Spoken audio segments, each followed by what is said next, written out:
नमस्कार विद्यार्थी मित्रों। आज हम हिंदी में पाठ 8 गंगा भाग 2 के बारे में जानेंगे। गंगा हमने गंगा भाग 1 में देखा था। अब हम गंगा भाग 2 में आगे का पाठ सीखेंगे। गंगोत्री से सागर में मिलने तक की यात्रा गंगा की अलौकिक यात्रा है। यह भारत देश के उत्तरी भाग की सांस्कृतिक धरोहर है कि गंगोत्री से लेकर सागर तक मिलने तक की गंगा की यात्रा अलौकिक यानी कि अद्भुत है। यह भारत देश के उत्तरी यानी कि उत्तर के भागों की सांस्कृतिक धरोहर है। इसी गंगा ने भारत का विकास किया है कि इस गंगा से हमारे भारत का विकास हुआ है। इसके किनारे बसे हुए नगर भारतीय संस्कृति के पोषक रहे हैं कि गंगा नदी जिस नगर से निकलती है उस नगर का पोषक हमारी गंगा नदी ने किया है। विश्व में जब कहीं भी विकास नहीं हुआ था तब भारत के लोगों ने गंगा के किनारे बैठकर तपस्या की थी कि जब हमारे सारे विश्व में किसी भी देश ने प्रगति यानी कि विकास नहीं किया था तब सारे विश्व से लोग आकर हमारी गंगा नदी के किनारे बैठकर तपस्या यानी कि तप करते थे। गंगा भारत के लिए केवल नदी ही नहीं है अपितु संस्कृति की संवाहिका रही है। गंगा नदी हमारे भारत की मात्र नदी ही नहीं है अपितु यानी कि परंतु संस्कृति की संवाहिका भी रही है। इसकी सहायक यमुना, गोमती, घाघरा, गंडक, सोना आदि नदियों के जल से इस देश का विकास हुआ है और देश समृद्धशाली बना है। कि इसकी सहायक यानी कि मदद रूप इसकी सहायक यमुना, गोमती, घाघरा, गंडक, सोना आदि नदियों के जल से हमारे भारत देश का विकास हुआ है और हमारा देश समृद्धशाली यानी कि धनवान बना है। इसकी उपजाऊ मिट्टी से यह देश शामला है। इसकी यानी कि हमारी उपजाऊ मिट्टी यानी कि हम जो भी मिट्टी में जिस भी मिट्टी में जो भी चीज़ या बीज डाले वह जल्दी से उग जाता है। ऐसी हमारे देश की उपजाऊ मिट्टी है, इसीलिए हमारे देश श्यामला कहा गया है। हरिद्वार में गंगा का जल बर्फ के समान ठंडा एवं दूध के समान सफेद है। जब हरिद्वार में गंगा नदी निकलती है तो उसका जल बर्फ के समान ठंडा होता है एवं दूध के समान सफेद है, क्योंकि गंगा नदी है वे हिमालय पर्वत से ही आती है। इसीलिए उसका पानी यानी कि जल बर्फ के समान ठंडा होता है एवं दूध के समान सफेद है।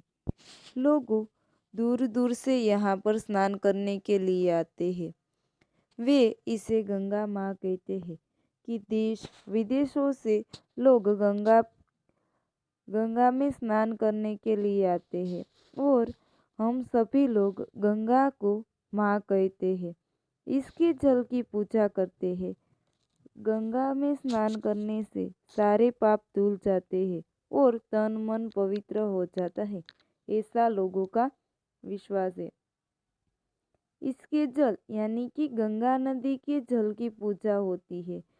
हरिद्वार में शाम को और सुबह गंगा जी की आरती होती है और सभी लोग गंगा जल की पूजा करते हैं। गंगा में स्नान करने से हमारे सारे पाप धुल जाते हैं और तन यानी कि शरीर, तन और मन पवित्र हो जाता है, ऐसा सभी लोगों का विश्वास है। भगवान के पंचामृत में गंगा जल डाला जाता है।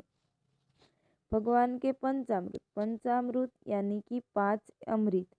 पंचामृत में दही, दूध, दही, दूध, घी, साकर एवं मध भी होता है और इसमें गंगा जल भी डाला जाता है। भगवान को गंगा जल से नहलाया भी जाता है। कि जब हम किसी भी भगवान की पूजा करते हैं तो हम सबसे पहले वे सभी देवताओं को गंगा जल से नहलाते हैं। किसी भी अपवित्र वस्तु पर गंगा जल डालने से वह वस्तु पवित्र हो जाती है, ऐसी मान्यता है। कि हमने देखा होगा कि हमारे घर में या किसी भी स्थान पर कोई अपवित्र वस्तु होगी कि जिन पर गंगा जल का छिड़काव किया जाता है, उससे वे वस्तु अपवित्र वस्तु पवित्र हो जाएगी। ऐसा हम सभी लोगों का मानना है और हम सभी लोग ऐसा करते हैं। गंगा जल वर्षों रखा रहने पर भी खराब नहीं होता है। कि गंगा जल जो है उसे हम हजारों वर्षों तक रखें फिर भी वो खराब नहीं होता है। आपने देखा होगा कि अपने घर में कुछ दिनों तक पानी हम भर के रखते हैं तो उसमें कीड़े हो जाते हैं, परंतु गंगा जल को हम वर्षों तक रखें फिर भी वे पानी खराब नहीं होता है। विदेशों में बसे भारतीय इसे बोतलों में भरकर विदेशों तक ले जाते हैं।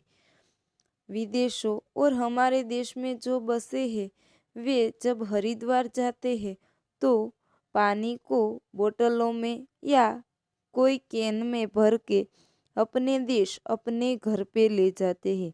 और विदेशों में जो हमारे भारतीय बसे हैं वे गंगा जल को बोतलों में भर के विदेश तक ले जाते हैं।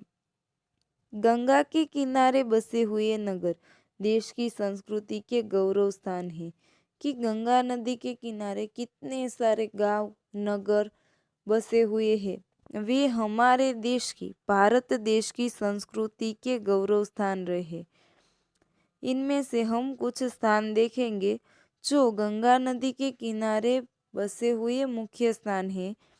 ऋषिकेश, हरिद्वार, ब्रह्मव्रत, बिठूर, कानपुर, प्रयाग, वाराणसी, पटना, भागलपुर एवं हावड़ा यानी कि कलकत्ता गंगा नदी के किनारे बसे हुए प्रमुख नगर है। कि गंगा नदी के किनारे तो कितने सारे नगर और शहर गांव बसे हुए हैं। इनमें से ये 11 शहर गंगा नदी के किनारे बसे हुए प्रमुख नगर है। इनमें से जब ऋषिकेश में से गंगा नदी निकलती है तो ऋषिकेश से लेकर अंत में हावड़ा यानी कि कलकत्ता के पास गंगा नदी समुद्र से मिल जाती है। और इनमें से ऋषिकेश और कलकत्ता के बीच के ये 11 नगर सबसे प्रमुख नगर है। गंगा के किनारे हजारों वर्षों से बहुत बड़े बड़े मेले लगते रहे हैं। कि गंगा नदी के किनारे हजारों वर्षों से बहुत बड़े जो विश्व में भी प्रसिद्ध है ऐसे मेले लगते रहे। इनमें से हरिद्वार एवं इलाहाबाद के कुंभ का मेला विश्व प्रसिद्ध है। कि जो कुंभ मेला हरिद्वार और इलाहाबाद में होता है वह मेला सारे विश्व में प्रसिद्ध है। कुंभ के अवसर पर गंगा में डुबकी लगाने से लोग अपने को धन्य समझते हैं। कि जब कुंभ का मेला होता है इस अवसर पर जो कोई लोग गंगा में डुबकी लगाए तो वे अपने आप को धन्य मानते हैं और वे अपने आप को महान मानते हैं। गंगा केवल नदी ही नहीं है बल्कि इस भारत देश की संस्कृति की पहचान है। कि गंगा हमारे लिए केवल नदी ही नहीं है बल्कि हमारे भारत देश की संस्कृति हमारी धरोहर और हमारा गौरव है। और हमारे देश की संस्कृति की सबसे बड़ी पहचान है। गंगा हमारे देश की केवल नदी ही नहीं है बल्कि हमारी माता है और हमारे भारत देश की संस्कृति की सबसे बड़ी धरोहर है। तो हमने आज सीखा गंगा भाग 1 और गंगा भाग 2 में कि गंगा नदी का उद्गम स्थान कौन सा है और वे किस समुद्र के पास मिलती है, वे हमें जानकारी मिली। और आप में से कितने सारे लोगों को ये पता नहीं होगा कि गंगा नदी कहाँ से निकलती है और कहाँ समुद्र के पास मिलती है, वो हमने इस पाठ में देखा। अस्तु।